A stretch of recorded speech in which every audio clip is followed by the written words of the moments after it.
5 തലമുറകളായി നിങ്ങൾക്കൊപ്പം PRS hospital. 2047 ഭാരതം വികസിത ഭാരതമാകുമെന്ന് ഇപ്പോൾ BJPക്കാർ പറയുന്നുണ്ട്. അതൊരു തെരഞ്ഞെടുപ്പ് തന്ത്രമാണോ, അല്ലാതെ തള്ളിമറിക്കുന്നതാണോ എന്നൊരു പ്രശ്നമുണ്ട്.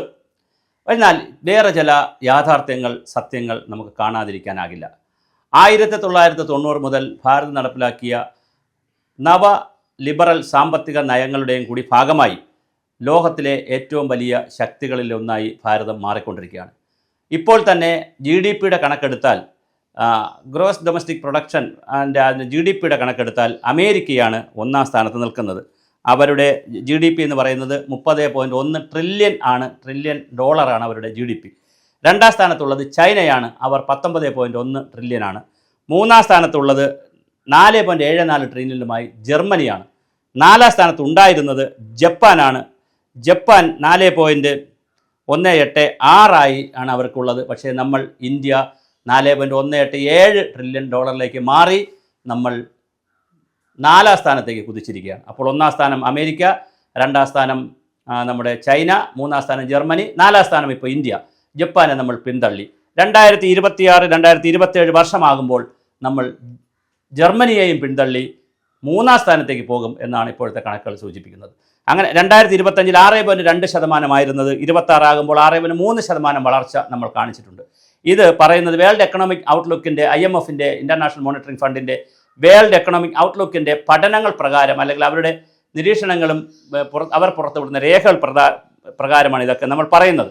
ഇപ്പോൾ നമ്മൾ 4ാം സ്ഥാനത്ത് നിൽക്കുന്നു. 3ാം സ്ഥാനത്തേക്ക് മാറാനുള്ള എല്ലാ സാധ്യതകളുമുണ്ട്. പക്ഷേ അങ്ങനെ പറയുമ്പോൾ തന്നെ നമ്മുടെ ഈ GDP കൂടുതലാണ് എന്നൊക്കെ പറയുമ്പോഴും നമ്മൾ മറ്റ് ചില കാര്യങ്ങൾ കൂടി പറഞ്ഞു പോകേണ്ടതുണ്ട്. നാം 3ാം സ്ഥാനത്ത് എത്തും. വികസിത ഭാരതം, വികസിത കേരളം. ഇപ്പം നിലമ്പൂരിലെ തെരഞ്ഞെടുപ്പിലും നമ്മുടെ രാജീവ് ചന്ദ്രശേഖർ പറയുന്ന വികസിത നിലമ്പൂർ എന്നൊക്കെ പറയുന്നുണ്ട്. പക്ഷെ അങ്ങനെ പറയുമ്പോഴും ഭാരതം അങ്ങനെ വികസിതമായിട്ടുണ്ടോ? വളരെ പ്രധാനപ്പെട്ടൊരു ചോദ്യമാണ്. ഒരു രാജ്യത്തെ പെർ ക്യാപിറ്റ ഇൻകം, ആളോഹരി വരുമാനം, നാഷണൽ ഇൻകം, ഇതൊക്കെ വച്ചിട്ട് തന്നെയാണ് രാജ്യത്തിൻ്റെ വളർച്ചയൊക്കെ നമ്മൾ വിലയിരുത്തുന്നത്. അങ്ങനെ വിലയിരുത്തുമ്പോൾ തീർച്ചയായിട്ടും നമ്മളുടെ നാട്ടിലെ ജനങ്ങൾക്ക് ഇതെത്ര കണ്ട് ഗുണമുണ്ടായിട്ടുണ്ട്? അതൊരു വളരെ പ്രധാനപ്പെട്ട ചോദ്യമാണ്. നമ്മൾ ഒരു വശത്ത് ലോകത്തിലെ ഏറ്റവും വലിയ സാമ്പത്തിക ശക്തിയായി, 3ാമത്തെ സാമ്പത്തിക ശക്തിയായി വളരും എന്ന് പറയുമ്പോഴും പോവർട്ടി ഇൻഡെക്സ് പോലുള്ള കാര്യങ്ങളിൽ നമ്മൾ പലപ്പോഴും പിറകിൽ തന്നെയാണ്. എന്നാൽ ചില ശ്രമങ്ങൾ ഭാരതം നടത്തുന്നത് കൂടി കാണാതിരുന്നുകൂടാ.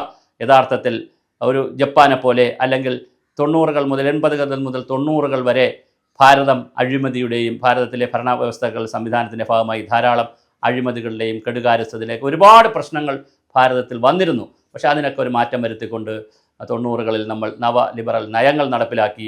ആ നയങ്ങളുടെ ഗുണദോഷങ്ങളെ സംബന്ധിച്ച് ഒരുപാട് ചർച്ചകളുണ്ട്. ഒരു വശത്ത് അത് പാവപ്പെട്ടവർക്ക് ഒരുപാട് ബുദ്ധിമുട്ടുണ്ടാക്കും, പാവപ്പെട്ടവരും പണക്കാരും തമ്മിലുള്ള അന്തരം വർദ്ധിപ്പിക്കും. അങ്ങനെ ഒരുപാട് ചർച്ചകളുണ്ട്. അതൊക്കെ ചർച്ച ചെയ്യുമ്പോഴും ഭാരതത്തിൽ സാധാരണ ജനങ്ങളുടെ ജീവിതത്തിൽ ഇത്തരം ഈ GDP വളർച്ചയെ പ്രതിഫലിച്ച് തുടങ്ങിയിട്ടുണ്ട് എന്നുള്ള ചില നിരീക്ഷണങ്ങളുമുണ്ട്. നിരീക്ഷണങ്ങൾ ആണ് ഞാൻ പറയുന്നത്. ഇത് ഒരു പക്ഷത്ത് ചേർന്ന് പറയുന്നതല്ല, നടക്കുന്ന കാര്യങ്ങളെ സത്യസന്ധമായി പറയുന്നത് എന്നുള്ളതേ ഉള്ളൂ. നമ്മുടെ ഭാരതത്തിലെ എല്ലാവർക്കും സ്വച്ഛ ഭാരതിലൂടെ പരമാവധി ആളുകൾക്ക് ലാട്രിൻ പ്രൊവൈഡ് ചെയ്യാൻ ഭാരതത്തിൽ കഴിഞ്ഞിട്ടുണ്ട്. അതുപോലെ തന്നെ എല്ലാവർക്കും കുടിവെള്ളം, ജലജീവ മിഷൻ പദ്ധതിയിലൂടെ കുടിവെള്ളം എത്തിക്കുവാൻ കഴിഞ്ഞിട്ടുണ്ട്. അതുപോലെ തന്നെ മറ്റ് പല രൂപത്തിലുള്ള സ്റ്റാർട്ടപ്പുകൾ, ഏകദേശം 80,000-ഓളം പുതിയ സ്റ്റാർട്ടപ്പുകൾ തുടങ്ങിയിട്ടുണ്ട്. സ്റ്റാർട്ടപ്പുകൾ വന്നപ്പോൾ നമ്മുടെ ഡോക്ടർ തോമസ് ഐസക്, പഴയ ധനകാര്യമന്ത്രി, കേരളത്തിലെ ധനകാര്യമന്ത്രിയും കേന്ദ്ര ധനകാര്യമന്ത്രി ചിദംബരവും ഒക്കെ ചോദിച്ചൊരു ചോദ്യമുണ്ട്. ഇനിയിപ്പോൾ നമ്മൾ ഗൂഗിൾ പേയിലും അതുപോലെ തന്നെ നമ്മൾ UPI അലൈഡായിട്ടുള്ള സംവിധാനങ്ങളിലൂടെ ഇവിടുത്തെ മത്സ്യത്തൊഴിലാളികളും ഇവിടുത്തെ വിറവ് കൊട്ടാൻ പോകുന്നതിനും കളയ്ക്കാൻ പോകുന്നതിനൊക്കെ എങ്ങനെ അക്ഷരാഭ്യാസമില്ലാതെ UPI വഴി നമുക്ക് പണം അടയ്ക്കാൻ കഴിയും? അതുകൊണ്ട് ഒരുപാട് ആളുകൾ ഈ സംവിധാനത്തിൽ നിന്ന് പുറത്തു പോകും എന്ന് പറഞ്ഞിടത്തുനിന്ന് മാറി ഏകദേശം 80,000-ലധികം സ്റ്റാർട്ടപ്പുകളോടുകൂടി ലോകത്തിലെ ഏറ്റവും വലിയ ഡിജിറ്റൽ എക്കോണമിയായി ഭാരതം മാറി. ഇന്നിപ്പോൾ നമ്മൾ 10 രൂപയ്ക്ക് ഒരു വട കഴിച്ചാൽ പോലും അവിടെ ഒരു സ്കാനർ വെച്ചിട്ടുണ്ട്. അതിനകത്ത് നമുക്ക് പൈസ അടച്ചിട്ട് അതിനകത്ത് സ്കാൻ ചെയ്ത് നമുക്ക് പൈസ അടയ്ക്കാം. ആ രീതിയിൽ വളരെ സാധാരണ ജനങ്ങൾ പോലും അവരുടെ മൊബൈലിൽ സ്കാനറുമായി വെച്ചിരിക്കുന്ന മീൻ കച്ചവടം ചെയ്യുന്ന അമ്മമാർ പോലും സ്കാനറുമായി ഇരിക്കുന്ന കാഴ്ച വലിയൊരു മാറ്റം തന്നെയാണ്, ഭാരതത്തിൻ്റെ മാറ്റം. അതുപോലെ റെയിൽവേ രംഗത്ത് നമ്മൾ ബുള്ളറ്റ് ട്രെയിനും ഹൈഡ്രജൻ ട്രെയിനുമൊക്കെ അശ്വിനി വൈഷ്ണവ് ചെയ്യുന്ന പ്രവർത്തനങ്ങൾ എത്ര കണ്ട് പ്രശംസിച്ചാലും പറയില്ല. നമ്മൾ വന്ദേ ഭാരതത്തിൻ്റെയൊക്കെ ഗുണഭോക്താക്കളാണ്. ഹൈഡ്രജൻ ബലൂണുകൾ, ഹൈഡ്രജൻ ട്രെയിനുകൾ, അതുപോലെ തന്നെ വളരെ പ്രധാനപ്പെട്ട ട്രെയിനുകൾ, ബുള്ളറ്റ് ട്രെയിനുകളൊക്കെ ഭാരതം നിർമ്മിക്കാനും ലോകരാജ്യങ്ങൾക്ക് കൊടുക്കാനുമുള്ള നിലയിൽ ഭാരതം വളർന്നു വരുന്നത്. അതുപോലെ തന്നെ റോഡ് കണക്ടിവിറ്റി, ഇപ്പോൾ നാഷണൽ ഹൈവേയുടെയൊക്കെ റോഡ് കണക്ടിവിറ്റിയും വളരെ പ്രധാനമാണ്. സോളാറിൻ്റെ രംഗത്ത്, റിന്യൂവബിൾ എനർജിയുടെ രംഗത്ത് ഇന്ത്യ വളരെ മുന്നോട്ട് പോയിട്ടുണ്ട്. അപ്പോൾ അതുപോലെ തന്നെ ഗ്രാമീണ തൊഴിൽ ദിനങ്ങൾ ഉണ്ടാക്കുന്നതിൽ വലുതായി നമ്മൾ മുന്നോട്ട് പോകുന്നുണ്ട്. സ്ത്രീകളുടെ 51% സ്ത്രീകൾക്ക് മുദ്രാ ലോൺ കൊടുക്കുന്നതിൽ നമ്മൾ ഒരുപാട് മുന്നോട്ട് പോയിട്ടുണ്ട്. അതുപോലെ തന്നെ ഗ്രാമങ്ങളിൽ 10 കോടി ആളുകൾക്കാണ് നമ്മൾ LPG ഗ്യാസ് സൗകര്യം കൊടുത്തിട്ടുള്ളത്. അതുപോലെ പിന്നെ അങ്ങനെ ഒരുപാട് കാര്യങ്ങൾ ഗ്രാമങ്ങളിലേക്കും ഇത് പോകുന്നുണ്ട്. അപ്പോൾ അതുകൊണ്ട് ഇന്ത്യയുടെ വളർച്ച, ഇന്ത്യ 3-ാം സ്ഥാനത്തേക്ക് വളരുമ്പോൾ തീർച്ചയായും ലോകത്തിൻ്റെ ഏറ്റവും വലിയ സാമ്പത്തിക ശക്തിയായി ഇന്ത്യ നിൽക്കുന്നു എന്നുള്ളത് നമുക്ക് എടുത്തു പറയേണ്ട കാര്യമാണ്. അതുപോലെ പ്രധാനമാണ് സൈനിക ശക്തിയിലും ഇന്ത്യ ഇപ്പോൾ മുന്നിലാണ്. ഇപ്പോൾ ഓപ്പറേഷൻ സിന്ദൂറൊക്കെ വന്നു കഴിഞ്ഞപ്പോൾ ധാരാളം രാജ്യങ്ങളാണ് ഇന്ത്യയെ യുദ്ധോപകരണങ്ങൾക്ക് വേണ്ടി സമീപിക്കുന്നത്. അപ്പോൾ ആ രംഗത്തും ഇപ്പോൾ യുദ്ധോപകരണം വിറ്റ് കാശുണ്ടാക്കണമെന്നല്ല, അത് അങ്ങനെ ഒരു സമ്പദ്ഘടന വേണമെന്നല്ല ഞാൻ പറയുന്നത്. പക്ഷേ ആ രംഗത്തും നമുക്കൊരു സാധ്യത വന്നു, അത് യാഥാർത്ഥ്യം പറഞ്ഞു എന്നുള്ളതാണ്. അപ്പോൾ തീർച്ചയായും ലോകത്തിലെ വലിയ സാമ്പത്തിക ശക്തിയായി, സൈനിക ശക്തിയായി ഭാരതം മാറിക്കൊണ്ടിരിക്കുകയാണ്.